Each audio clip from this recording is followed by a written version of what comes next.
Yeah, so 13, 13, 13. Mic check 1313. People that are saying his music that he was there was violence. Are you not violent? Are you perfect? Yes. Now a lot of people that are criticizing him, as a matter of fact, are violently criticizing him. Do you know what it means to be a black man? Period. You know, we in Nigeria we are good with how you go better, God go drum. If you've gone through what, say, black people have gone through in the Western world, as a matter of fact, let's not go too far. If you're a Nigerian, you understand why a black man that is Nigerian can be angry, right? So it's okay for him to express that as well. Yes, and we all know that some people don't learn until you give them slap. So yes, all of you are violent as well. Maybe not as extreme as others, but yeah, why are we acting like violence is not part of human existence or experience? Sexualizing stuff, we all do. We all do. We all sexualize. I'm Vector the Viper. A lot of women sexualize me in their head.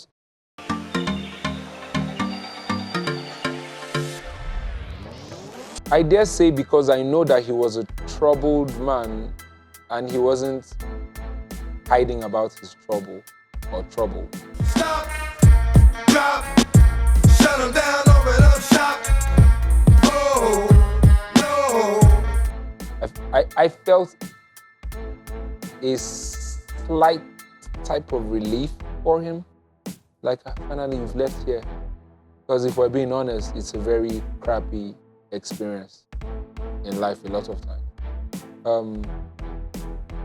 But meeting him one-on-one for me was like, I just relived that memory in my head. And what I saw was a simple man who was blessed, and I was just happy for him that he has finally gone home. But yeah, it's a huge loss to the industry because that's also one of the trailblazers that has left. But I guess we have God, so all of us are happy, will be fine.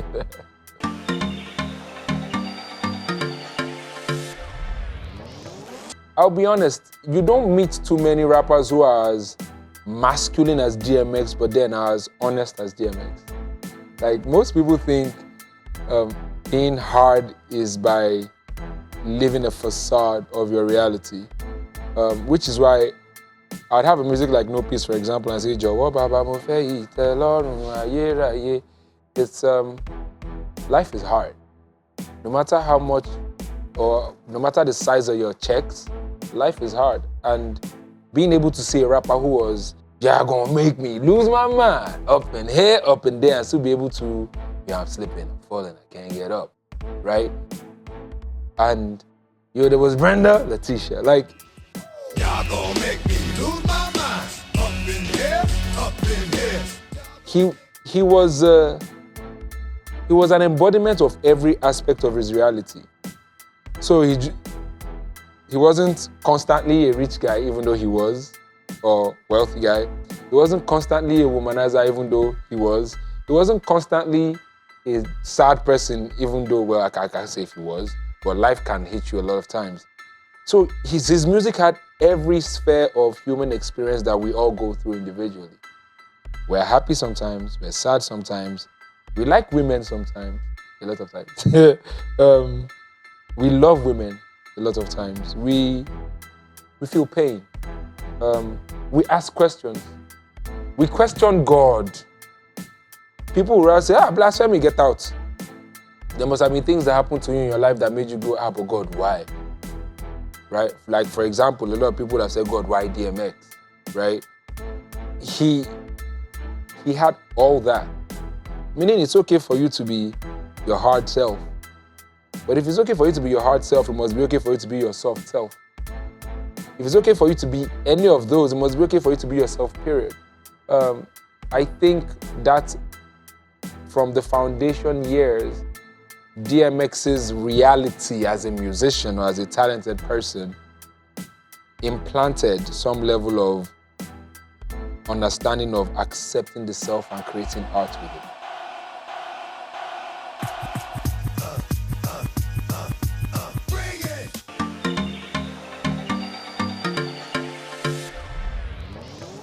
Everything. People that are saying his music that he was there was violence. Are you not violent? Are you perfect? Yes, now, a lot of people that are criticizing him, as a matter of fact, are violently criticizing him. The Bible also says, love everybody. So, no matter what it is, God loves everybody. And as a matter of fact, I've heard more factual, realistic God messages that is written in the Bible from DMX than I've heard from a lot of men on the pulpit. No offense. So, yeah, do you know what it means to be a black man, period? It be like say people wey dey Nigeria don't know wetin it mean to be black man because I never really say am or I say, we in Nigeria we are good with how you go better, God go do am.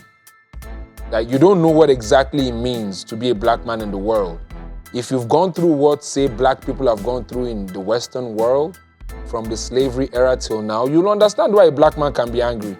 As a matter of fact, let's not go too far. If you're a Nigerian, you understand why a black man that is Nigerian can be angry, right? So it's okay for him to express that as well. Yes, and we all know that some people don't learn until you give them slap. So yes, all of you are violent as well.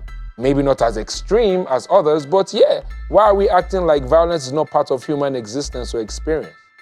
So what is your opinion about that? Sexualizing stuff? We all do. We all sexualize. I'm Vector the Viper. A lot of women sexualize me in their head. I don't take offense to that because guess what? Me too, sometimes I'll say, hey, babe, yes, now. Right, even my own girlfriend, look at, yeah, let's stop acting like anybody is perfect. So I'm not going to be here, act like all there is to a man are his mistakes. God didn't make us perfect for a reason. So I don't have an opinion about that. Let them have theirs, it's fine. But within Bible talk, let he who is without sin do what again?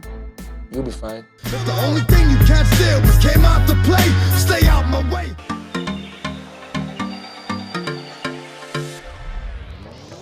I don't know about people I've seen that DMX had an influence on that I could see like immediately, but if I could juxtapose, say if I could bring certain acts to, so there'll be, I'm being honest, the first name that came to mind is Da Green. Like, somebody who was comfortable enough to say, but problem in Shaka, Mofe be Ludacris, but then there are lots of rappers that are that way as well, right? But off the top of my head, I'll say Da Green. Not because I think DMX influenced Da Green. I think like that level of honesty to the self with your art and craft, I'll see that. It's what I believe in with my music as well. So when you hear my music, you're hearing my real life experience or my real life thoughts about the experience, not because this is what is raining or because this is what people like. Nah. Is that, but off the top of my head, minus myself, I'll say Da Green gave me that vibe. But I will not directly say, like you asked the question, whether it was DMX that influenced him. I don't know Da Green well enough to say I know that to be true. However, the energy that you can maybe compare, it'll be similar to that. Somebody who was just realistic. If I die, yeah. Don't cry. If I die.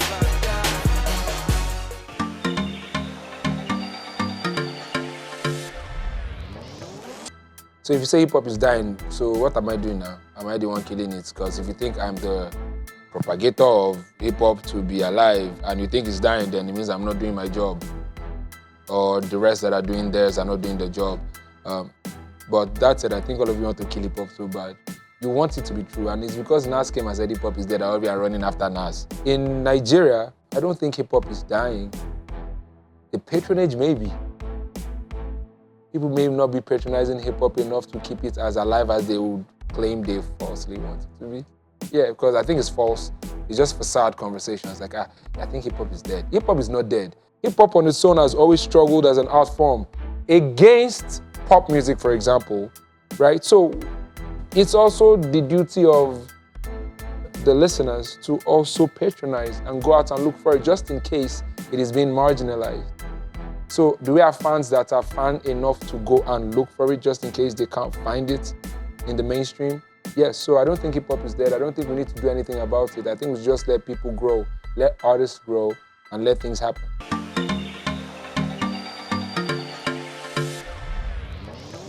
we don't think the sisters are part of this movement. We know they're part of this movement, but then kidnap them. They don't kidnap them now. All of them, they're alive and well now. Get in. As a matter of fact, a good example will be 2 female MCs. I didn't call them rappers. Lauryn Hill, Lil Kim.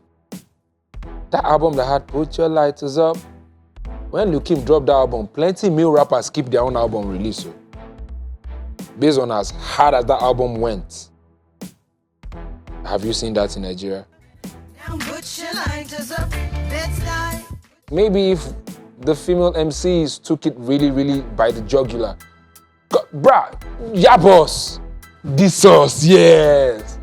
Show us that you have the cojones too. Yeah, that's cool. Like, yo, get in the game. Like, don't just tiptoe into it. You're not a ballerina. Get in the game. Get your cleats on. Go in. Yes, now. So it's not a... I don't think there's any help that I can give to... Who they help male rappers when they come up? Nobody now. But then maybe they also need to collaborate together. I may sound a bit harsh. My apologies if you think I'm sounding harsh, but I feel like there should be more collaborations. I feel like we should see like an all-star women cypher. That is hard though, not just sexy. Hard, because the value of rap ultimately is the lyrics, is the style, is the delivery, not just the body of the rapper or the clothing of the rapper. So left to me, I'll be expecting more of that. Not to say that there aren't dope women who are rapping, but if you say you're not seeing them in the industry, maybe there are not enough dope women that are coming out for gunning for the guys as well.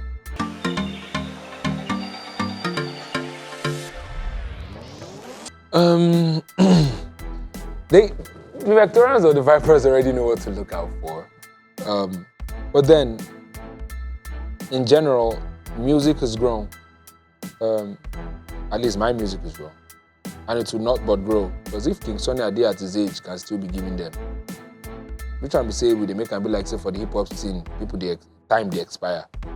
Like, it doesn't make sense. It's art. Art is, it doesn't expire. It's timeless. So the album is definitely going to be a new phase to me. I don't expect you to expect me to be rapping the way I rapped 10 years ago. I am a hybrid version of myself now. So you are definitely going to get a hybrid version of whatever it is that I make musically. But yeah, shout out to you guys for supporting and being there every time. I don't take it for granted that you have people who have stayed with you, honestly, for over a decade. I don't take that for granted. But you know what Jay-Z said? He said the Holy Trinity of hip hop is us. We give Dre his props, but that's where it stops. I'll give you your props, but that's where it stops. Like, I have a life. You will find out by yourself. You will listen. You will get the message, and we'll move together from there. But God bless you regardless. I'm Barack boy where they relate many things. Maybe I shall wait for many queens. You see this crown of clay is really a thing.